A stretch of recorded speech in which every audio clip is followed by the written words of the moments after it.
So what's going on in the Gulf right now? What is being done to push back against BP? Here we have the fourth, or what was, may arguably still be, who knows? I mean, their stock price is in the tank, but that may or may not mean anything. The fourth largest corporation in the world before all this began, British Petroleum, or BP actually, they renamed themselves literally 10 years ago, BP. And we've talked to Mike Papantonio. There's a couple of lawyers, Papantonio, Levin, and others that are going after them legally. Barack Obama, President Obama, just got $20 billion from them, although it's going to be paid out over a 4-year period. But others are going after them. For example, the Center for Biological Diversity. Kieran Suckling is the founder and executive director of the center. Biologicaldiversity.org is the website. Kieran, welcome to the program. Thanks for having me on. Am I pronouncing your name right? Yes, you got it right. Okay, great. So, first of all, tell me what is the status of what's going on, the status of the Gulf Coast, or the Gulf of Mexico. What is the latest appraisal? I know you're keeping close track on this. What is the latest appraisal of this?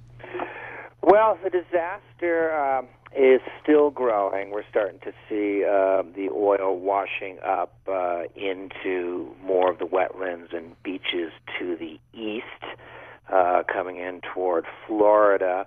The big fear right now is we're heading into hurricane season, and so if we get a big strike coming right up the Gulf, it is going to really start to push that oil to shore.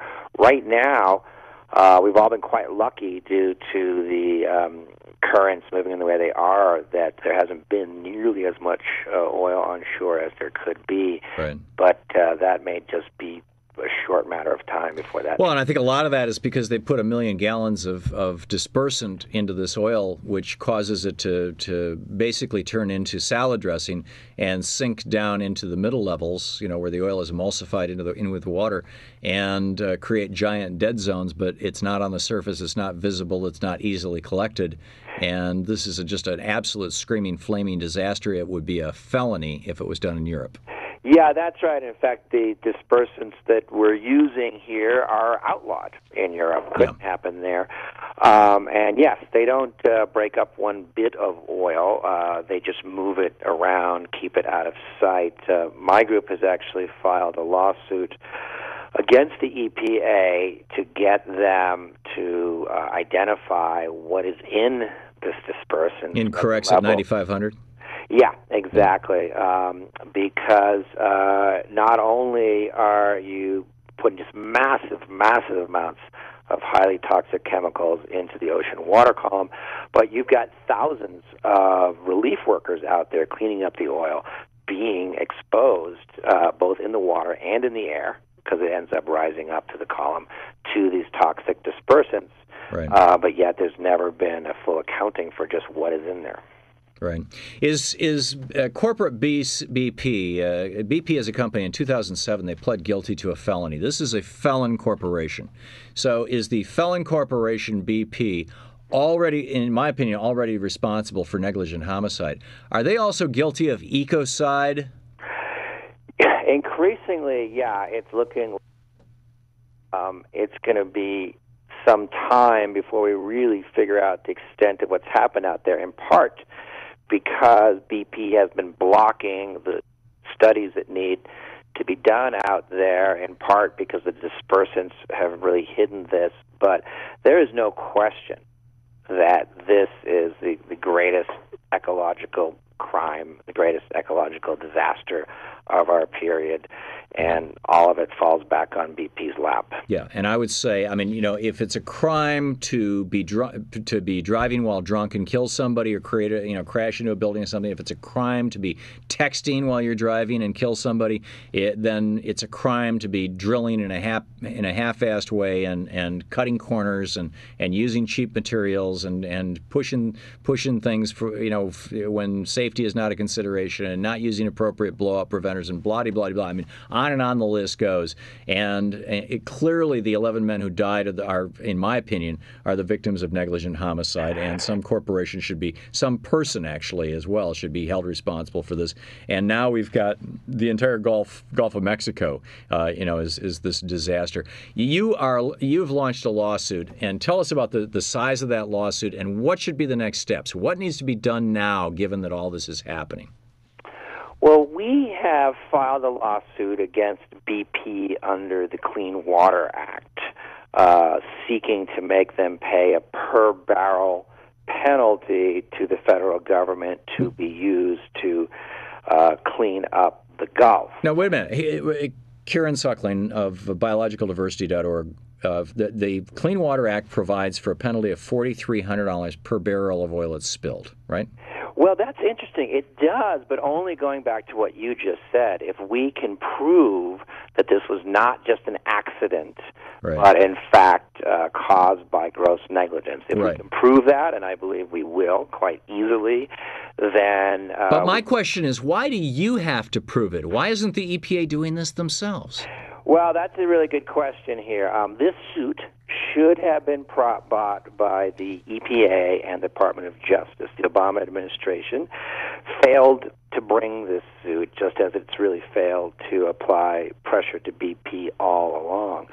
So in the government's lack of action, we have stepped in as an attorney, a citizen attorney general, to bring this enforcement action ourselves.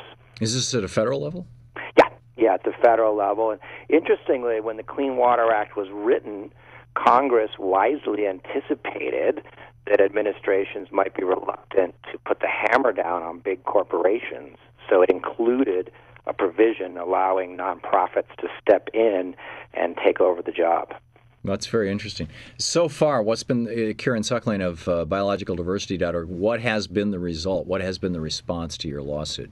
Well, thus far, BP has not responded. They're going to have to do so soon.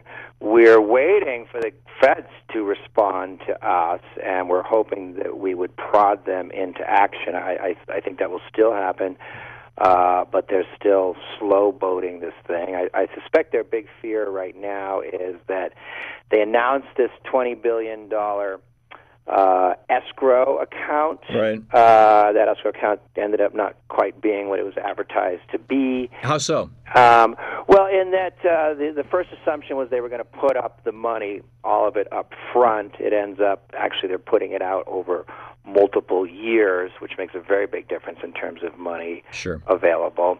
And there's still question about where this money is going to go to, and most importantly, will it offset other fines? Because BP is going to be fined under the Endangered Species Act, the Marine Mammal Protection Act, the Clean Water Act. There's going to be a million different fines. Right. I believe, and I think the law would indicate, that all of those should be paid in addition to the $20 billion. What can individual Americans do? I mean, our country is under assault from a corporation guilty of negligent ecocide, at the very least.